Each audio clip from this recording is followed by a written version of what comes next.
Welcome to Torah Today Ministries. My name is Grant Luton, And I'm Robin. and we're here to talk about a humorous subject. We're naming this episode Laughing Matters. Yeah, we were recently on a road trip, and we happened to be in the Torah portion, Lech Lecha. Yes. And for those of you who follow the portions, you'll remember that's when there's laughter. Abraham laughs, Sarah laughs. And so you and I just had a great time breaking down laughter. What is Yes. it? And why does it matter? And what Yeah. does it accomplish? And it was a great Yeah. conversation. So here And we what- are. And what we found fascinating is that in Scripture, in Genesis, we find 5 different kinds of laughter. Yeah. Some is healthy, some's not so healthy. And- And it's fascinating watching Yeah. the progression of this. And it's fun to even just start with the question that we asked each other during that chat. We asked ourselves, what is laughter? Yes. What is it actually? Because it's a strange thing. It is a very odd thing. It's universal. You don't have to teach a baby to laugh. No. It just is something that is hardwired into us. It is. And it's like an emotional response to something. Yeah. And And- it bubbles up out of the deep part of you. And because of what you just said, we know that God laughs, or else He wouldn't have hardwired that into our souls. We're Isn't made that in His image. amazing? Yes. Yes. There's one, I think it was Ann Dillard, I'm not sure, don't quote me on that. But she says, one of the ways we know about how mighty God is that He can stifle His laughter. Because He's watching us. Right. Because we're ridiculous most of Oh. the time. Well, all emotion, whether it's laughter or sorrow, is given to us so we can connect with people on a deep level. Right. If I'm entering into a business deal with somebody, we can connect through a business deal, but there's no deep connection.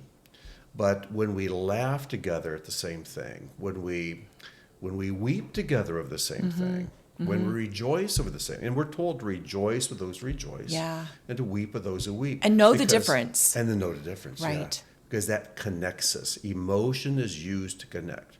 It's But never used to sometimes, guide us, well, I but was going to connect say, us. we tend to allow emotion to dictate our Yes. thoughts and actions, and that isn't what it's Right. meant to do. Never. It's meant to follow our choices and our wisdom, but to connect us to other people. Yes. So let's return to that question. Really, can we define laughter? Well, I think C.S. Lewis has the best handle on what humor is, what laughter is. And it comes from his book, his classic book, The Screw Tape Letters, one of my favorite that books book. in the world. And most of our listeners probably know about this book, but it's like tongue-in-cheek letters from a master tempter, a demon, to his nephew, Screwtape.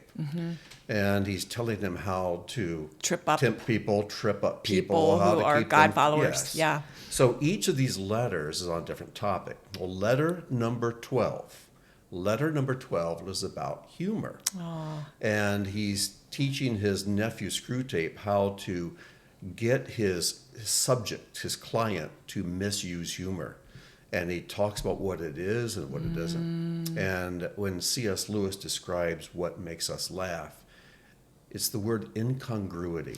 That's the key word, isn't it? Yes, when two things that don't seem to go together suddenly are put together. Something very unexpected. Yeah, like when someone refers to a doctor who is ill. Well, doctors are supposed to be the people who show us how to be healthy, but when a doctor is ill, there's something incongruous about that. Not that we should laugh at I was going to sick say, doctors. that's not necessarily funny. Why are you laughing? So, so really, laughter can be defined as an emotional response to incongruity. Congruity.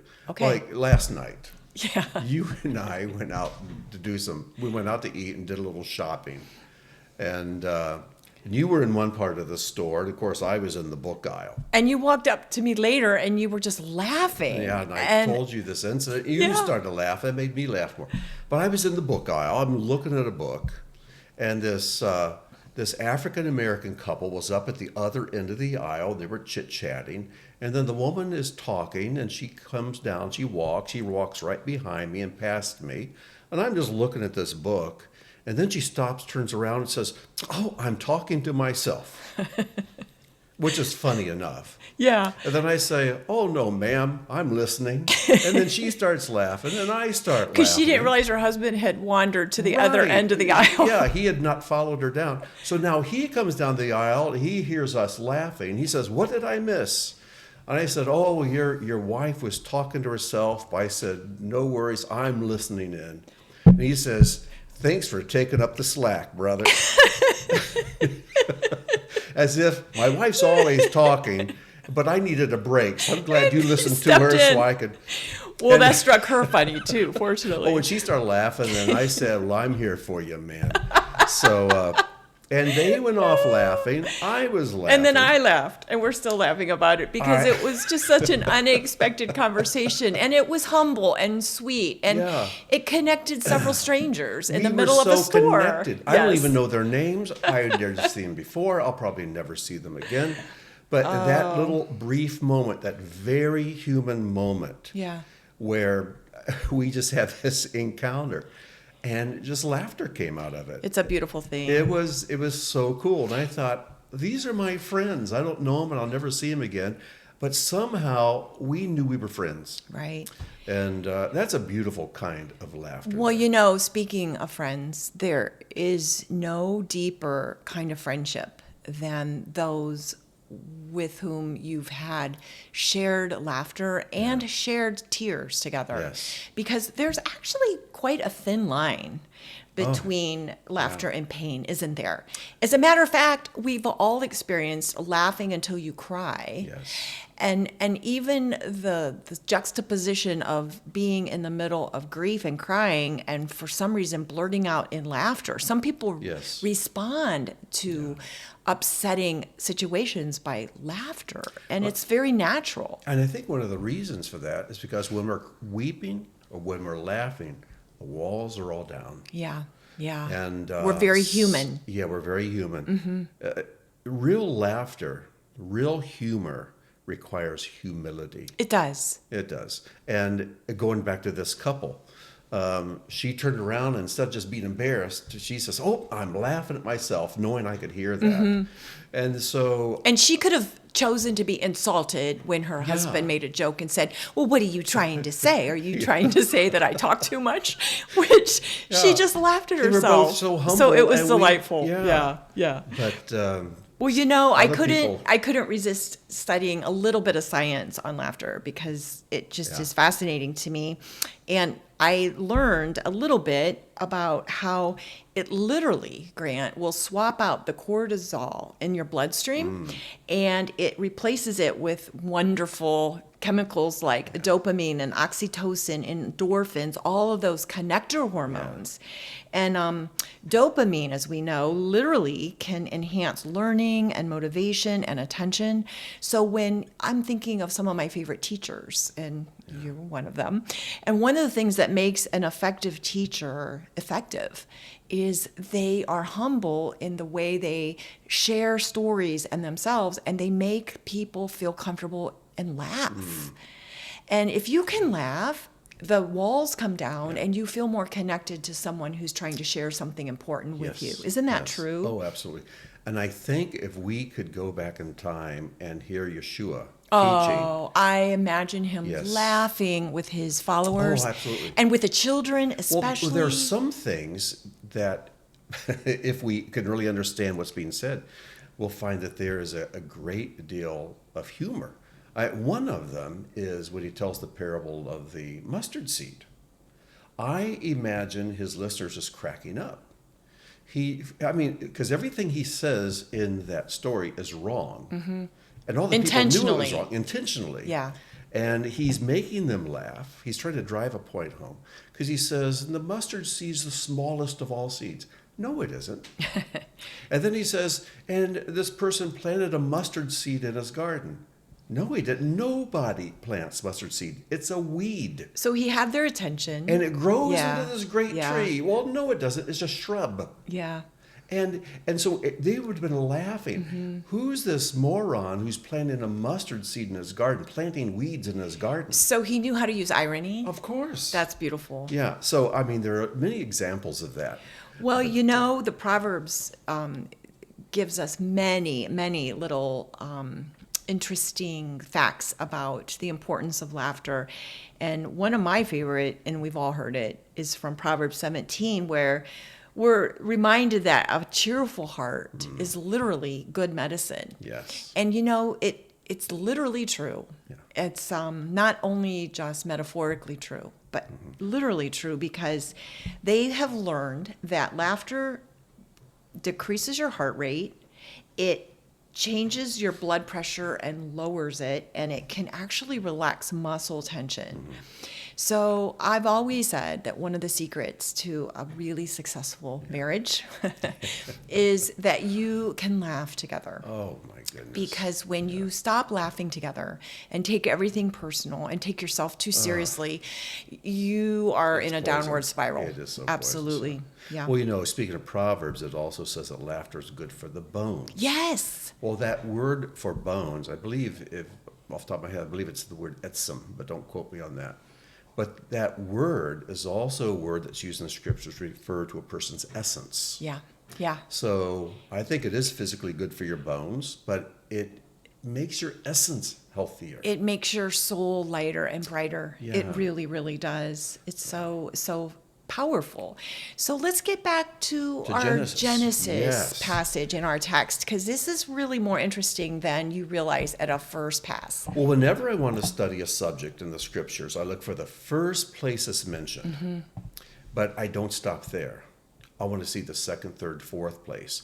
And if the following places kind of echo the first place, I know I've got a handle on the word. So is but that sometimes the second place is very different from the first. That's and then I'll go on, what's the third? And it's very different from the first two. So God has given us a spectrum of what this word means. And that's the case when it comes to laughter. So is the studying principle of going back to the very first place that a word is mentioned, particularly in our Torah studies, because that gives you the essence of a word in particular? It does. Okay. But again, sometimes a word will have two or three or So four. then you expand these. upon So it. you want to see the first, second, third, fourth place it's mentioned. But always keeping in mind the first. The first is Okay, so important. that's so really the very first interesting. place that zachak, laughter, is mentioned in the Bible is in Genesis 17:17, in our portion, Lech Lekah. And this is when God speaks to Abraham and tells them that he's going to be a father. He's going to have a son through Sarah. And it says, then Abraham fell on his face and laughed. I mean, what a picture is that? He Fell on his literally face, fell on his face Yeah. in laughter. No, that... And that's humility, yes. too. RLOL, rolling on the ground, Yes. laughing, whatever Yes. it is. This comes from Abraham. It comes from Abraham. He fell down, rolling on the ground, laughing. He was so full of joy. He laughed and said to himself, shall a child be born to a man who's 100 years old? Yeah. Shall Sarah, who is 90 years old, bear a child? And he's laughing his head off. But there was humble delight Yeah. that you see here in this believed description. God. He just believed him. And he was overwhelmed by Yeah. how amazing and wonderful it was. Yeah. So the emotional response was Right. laughter. Joy, just a joyful belly laugh. Yeah. But now the next time laughter appears is in the next chapter, chapter 18, verses 12 through 15. Now, here the word laugh is found 4 times. And 2 times it's Sarah laughing and talking about laughter. And also the angels discuss laughter. Now, whenever we find Sarah in regards to laughter, laughter is mentioned twice. It's always in pairs with Sarah. Okay. Always in pairs. So here's the first 2 pairs. Chapter 18, starting with verse 12. So she hears the angel speaking to Abraham that Sarah's going to have a baby. She's inside the tent, but she's listening. And when she hears this, it says, so Sarah laughed to herself, saying, after I am worn out and my Lord is old, shall I have pleasure? It's like right. I'm 90 years old. Adonai said to Abraham, why did Sarah laugh and say, shall I indeed bear a child now that I am old? Is anything too hard for Adonai? At the appointed time I will return to you about this time next year, and Sarah shall have a son. But Sarah denied it, saying, I did not laugh, for she was afraid. He said, no, but you did laugh. So we see the word laugh there 4 times. And so the question is, what was the difference between Sarah's laughter and Abraham's laughter? And I'm intrigued by the fact that Sarah assumed that it was a private moment between her and herself. Yeah. But God knew. God knew. He knew. He and he heard the always laughter inside knows. of us, yes. Our thoughts are the way that we communicate with him primarily. So, unlike Abraham, who laughed in joy, Right. Sarah laughed inside of herself, and she gets rebuked for it. She doesn't get punished, but she gets called out on it. You know, the rabbis, they asked the question, why was Sarah rebuked for laughing at this announcement of a birth, and Abraham was not? And they said she wasn't rebuked because she laughed, but because she did not laugh enough. So you and I enjoyed unpacking this together and really analyzing what was the difference between his response and her response. Yeah. And one of the things that I tend to think as a woman who would be inside my tent experiencing this seemingly private moment, which isn't so private after all, here we are talking about it. I think she was expressing kind of a disbelief because she was in pain. Great pain, incredible pain. And if we live out of our pain, which we all do to some extent, because it's just human, we're going to have a truncated ability for joy. Yeah. And I really believe that any pain that isn't transformed and really allowed to be transformed by the hand of God is going to be transferred to the people around us. Yes. So if it isn't transformed, it's transferred. And in her case, she had been barren. In fact, there's a legend that the reason she was in her tent even at this time was she hesitated to be outside and seen because she assumed that people were laughing at her because she was barren. And so she became paranoid, thinking people were mocking her in her barrenness because there was shame in that in her mind. And in that culture, obviously, it kind of was that way. And then what's worse, and maybe you're going to go to this, is that Abraham had fathered a child. Oh. So she knew the problem was not with him. The problem was with her. And on top of that, she had seen the joy in Abraham and in Hagar. So then she had to deal with that jealousy. Yeah. And so she says, why can't I have that? Yeah. And then to think I was the cause of him taking Hagar as It was a my wife. idea, after all. Yeah. So all of these conflicting emotions, and she's inside the tent, and she overhears this conversation, and she probably senses that Abraham is all over it and delighting in it, and she's thinking, oh my goodness, what in the world? Yeah. And so she laughed, but it was not the kind of laughter that Abraham had expressed. It was not a laughter of joy. It was laughter that came out of pain and doubt. Right. Because the highest goal of any wife in ancient times is to become a mother. And in fact, back then, if you went 10 years, married for 10 years, you hadn't born a child, your husband was legally allowed just to divorce you. Yeah. And it's hard for us to even understand the depth of that kind of pain. Oh. But you know what Psalm comes to my mind, Grant, is we have this conversation about Sarah and Abraham, is that weeping may endure for a night. Joy comes in the morning. It does. And it came for Sarah, didn't it? It did. Yeah, we'll get to that a little bit later in chapter 21. But we go to the next appearance of laughter. So we've seen laughter of joy. Mm-hmm. But then there's this kind of a laughter just comes out of like, yeah, right. This there's, just out of pain. Like, whatever. Yeah, like as if. But then there's a third kind of laughter, just pure scorn. And that's in chapter 19. This is when the angels come down to rescue Lot and his family. Mm-hmm. And they tell Lot and his family they're in the house And they say, get out of here now because we're going to destroy Sodom. It's going to be totally destroyed. And they tell Lot, go tell your daughters, your wife, your 2 sons-in-law who are in the house. And so he tells them in chapter 19, verse 14, so Lot went out and said to his sons-in-law who had married his daughters, up, get out of this place, for Adonai is about to destroy the city. But he seemed to his sons-in-law to be jesting. And that word jesting is mitzchak, which means just someone who's telling a joke.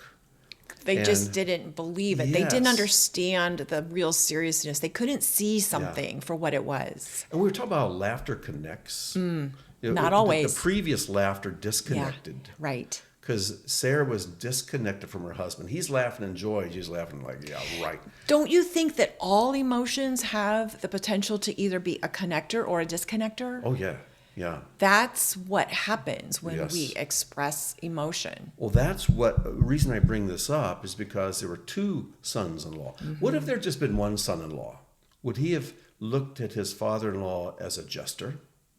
Or did the 2 feed each other? Because it's contagious. Yeah, well, the one might think, well, I think he might be right, but I don't want to look like a fool in front of my brother-in-law. Right. The other one's thinking, he might be right, but I don't want to look like a fool in front of my brother-in-law. So there's that crowd effect. Yeah, they reinforce each other to just say, he's full of hot air, he's nuts, he's old. We're not What a gonna listen. warning. What a warning. Yeah. Because mockery, that Yes. dangerous emotion that makes more space between people, happens when we don't believe what is true. Yeah. And so these 2 brothers-in-law, they connected in their accusation, kind of laughing at Lot as if he's making a joke. But they disconnected from It cost them their lives. the Lord. Oh, yes, absolutely. Wow. Yeah. So we see there's a laughter of joy. There's a laughter that comes out of pain. So laughter comes out of scorning. And this is where laughter can so disconnect. When you laugh at someone who's in pain, when you mock someone, when you embarrass someone, That's why- that can drive people Oh, my apart and do goodness. incredible permanent damage. That's why when the word tells us that there is a time to weep and a time to laugh, a time to mourn, a time to dance, we need the wisdom and the sensitivity to know the difference, not only for our own emotions, but recognizing the appropriate response to other people's. Yeah. We've all experienced it being done wrong, and we've all unfortunately been guilty of doing it wrong. I know. I think of so many times especially in my youth, my buddies or, high school chums, college chums, and we would do things to embarrass each other. Yeah. And then as I began to learn crosses a Torah, line. it crosses a line. Yeah. In Leviticus 19, it says, do not stand in your neighbor's blood.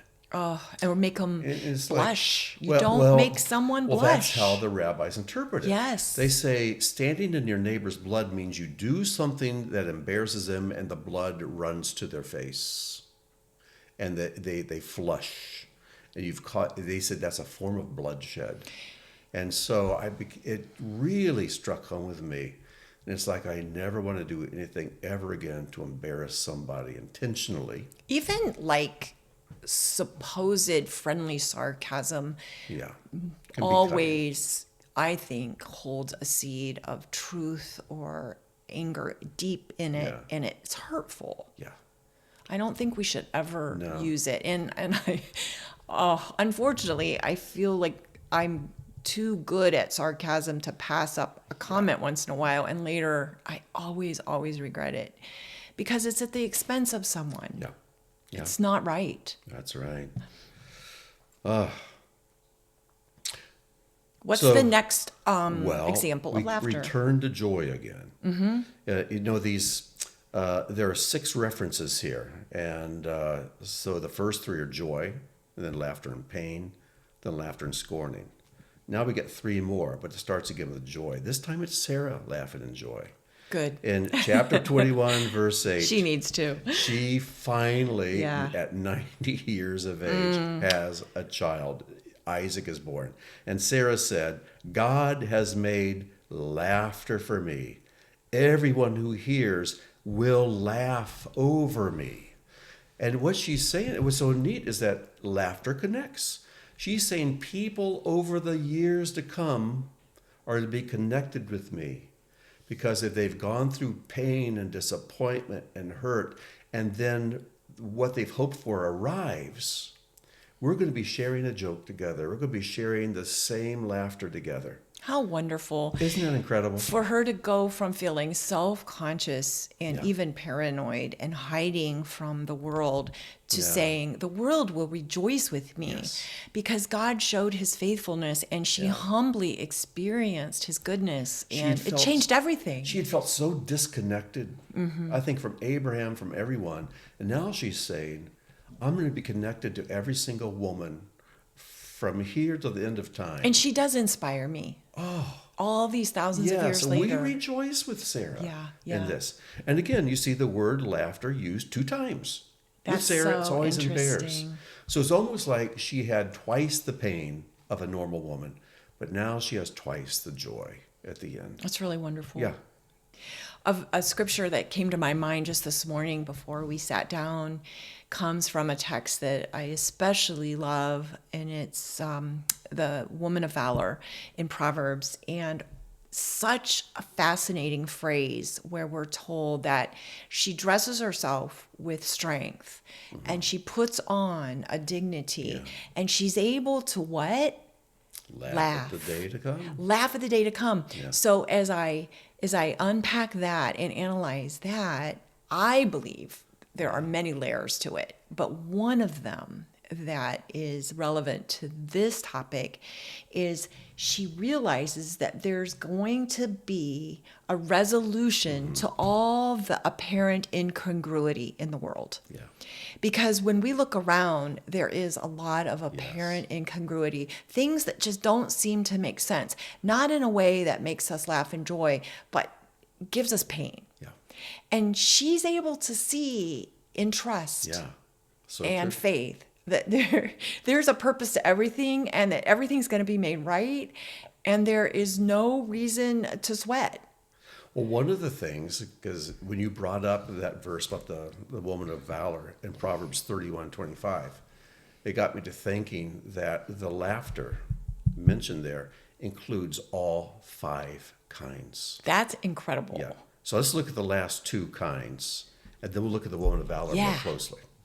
So the next time we see laughter is in the same chapter, chapter 21, and Isaac has grown up to the place where he is now weaned. He's grown some teeth, and he can chew and eat. And so Abraham has a feast. He has a big feast to celebrate this. And it says in verse 9, but Sarah saw the son of Hagar. This is Ishmael. She saw Ishmael, the son of Hagar the Egyptian, whom she had borne to Abraham, laughing, mocking. And this is a mocking laughter. So here's little Isaac. Here's a much older Ishmael. Who should know better. He's mocking his little half-brother. And there's a lot of mystery as exactly what he was doing. And but it was an both ugly mothers, kind of laughter. I think both mothers were aware of the dynamic. Oh, yes. And it was a dangerous dynamic. Yeah. Yes. Because Hagar bore a son, Ishmael, but there's nothing miraculous about that birth. Sarah has borne a child when she's 90 years old. This is a very miraculous birth. And Hagar wasn't laughing to rejoice with Sarah, apparently. Well, it was Ishmael who was I mocking, know, but I think his mother wasn't correcting him because she wasn't celebrating this wonderful blessing. So there's this mocking kind of a laughter. Now we look at it, it might sound like this is what Lot's 2 sons-in-law were doing as well. And it's very similar. But this is a laughter that is not scorning, it's just mocking. It's demeaning. You little brat, you grew some teeth, big deal. Here, I'm a grown man. And it comes out of pride, completely out of pride. With the intent of diminishing. Of course, diminishing someone who's having a very special day. Yeah, I hate that. Yeah. And then there's the 5th kind of laughter. This is Isaac and Rebekah. This is great. There's a famine. Yeah. And they, like his father Abraham, they go among the Philistines, and they go to King Abimelech in his land, and he tells his wife, tells Rebekah, okay, say you're my sister. You're very beautiful. I'm afraid they're going to take you, kill me and take you. So just say you're my sister. So Abimelech is told, okay, this is his sister. But it says, when he had been there a long time, Abimelech, king of the Philistines, looked out of a window and saw Isaac laughing with Rebekah, his wife. And everybody agrees. They weren't out there telling knock-knock jokes in the garden. They were engaged in intimate activity. And then Abimelech calls him, says, she's not your sister. Says, no, she's my wife. Yeah. And so this is the other form of laughter. Talk about incongruity. Between male and female, right? There's nothing more incongruous. We're from Truly. different planets. We're like different species. Oh, it's wonderful for and a terrible man and a all at woman- the same time. Oh. I mean, we're so different. And but for them to love each other, to become one flesh, the most incongruous thing in the universe. Mm-hmm. And the Bible refers to that as zakak, as laughter. And let's not miss the fact that Abraham and Sarah's son is called Laughter. His name is Yes. Laughter. Well, so why did they name him Laughter? Well, of course, Abraham laughs, and God even tells them, you're going to name him Laughter. And so of the three patriarchs, Abraham, Isaac, and Jacob, Isaac's the only one whose name was never changed. Abram was changed to Abraham. Jacob's changed to Israel.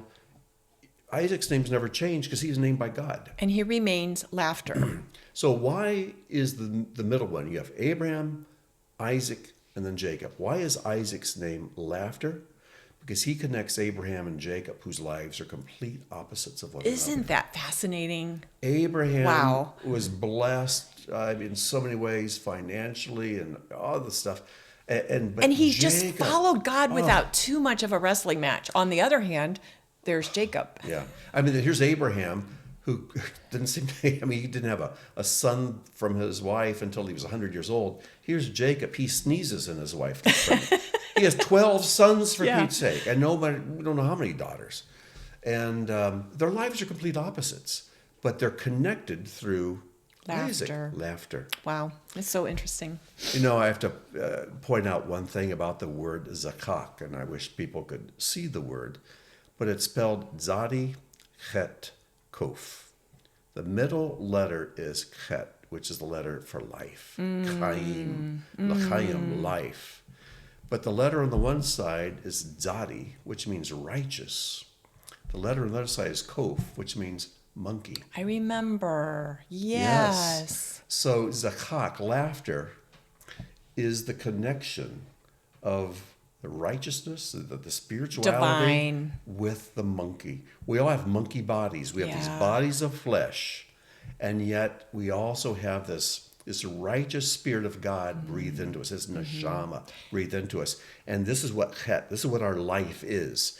The monkey on one side and the righteous holiness of God on the other.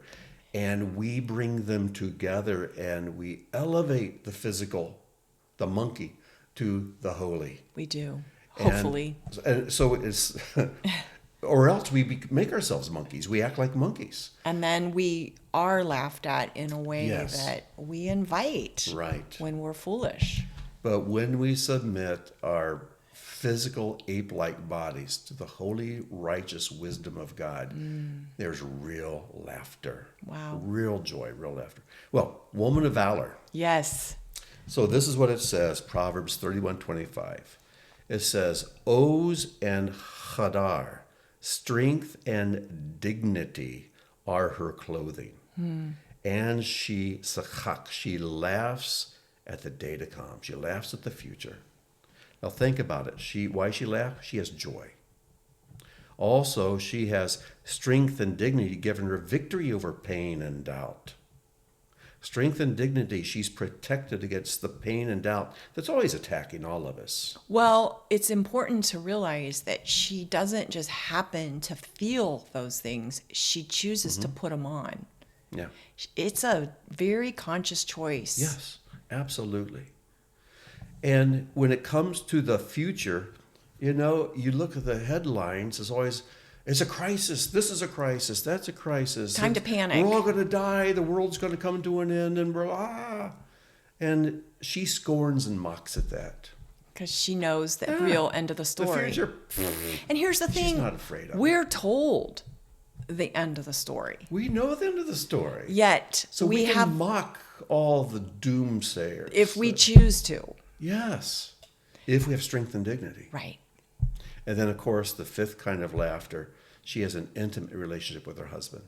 Her husband is like a shadow that weaves through these verses about her. He's kind of in the background, but she has a provider, she has a protector, one with whom she's in intimate relationship. She pictures the bride of Messiah. She does. And so she is a woman who can laugh at the days to come, enjoy knowing what's going to happen, and mocking what they say is going to happen. I love that. Yeah. So there's a lot more to laughter than we tend to think. Well, I hope that we all choose more joy. Yes. And allow ourselves to laugh and to connect with others who have joy. Yeah.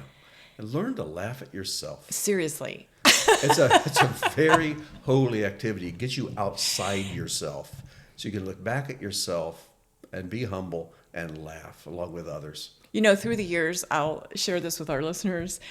It used Are you to going be, to embarrass me? Well, you do it to me all the time.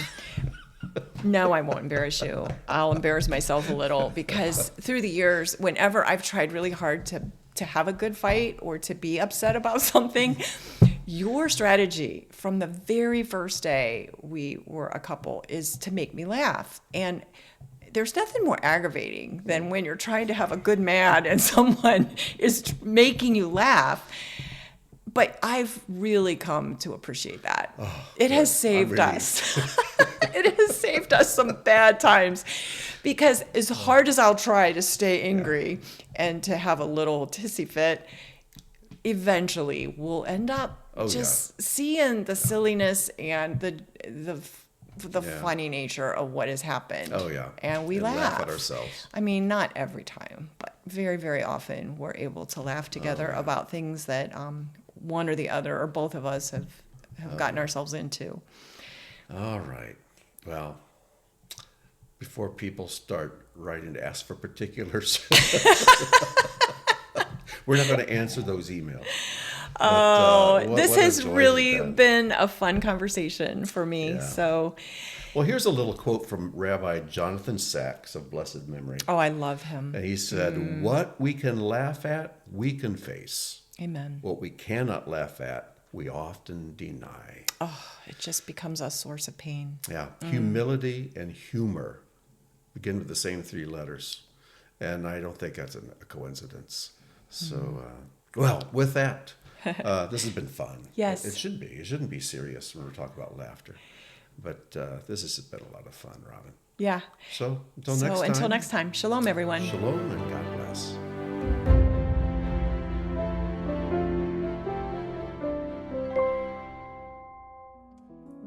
Thank you for joining us for today's teaching. If the work of Torah Today Ministries has touched your life, please consider making a donation or sponsoring an upcoming video. As a video sponsor, you'll have an exclusive opportunity to memorialize a family member, celebrate a special event, or simply support the ongoing creation of similar content. Your tax-deductible contribution helps ensure that our teachings continue to reach all who are longing for truth. Click the link or visit our website to learn more.